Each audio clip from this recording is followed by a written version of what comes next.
আসসালামু আলাইকুম কাকা, ভালো আছেন? ভালো আছি। কাকা আপনার নাম? স্বপন গাজী, জি, আপনাদের বাসা কোথায়? সত্যিপুর। সখীপুর আসছেন। এই হাটের পরিস্থিতি কিরকম, কেমন বুঝতেছেন?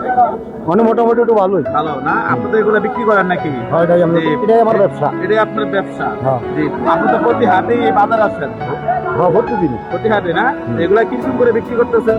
বেশি 100 টাকা, 70 টাকা, 150 টাকা। সবাই তো সন্তুষ্ট আছে না? হ্যাঁ। পরিবেশ সব সুন্দর আছে? হ্যাঁ, ভালো আছে।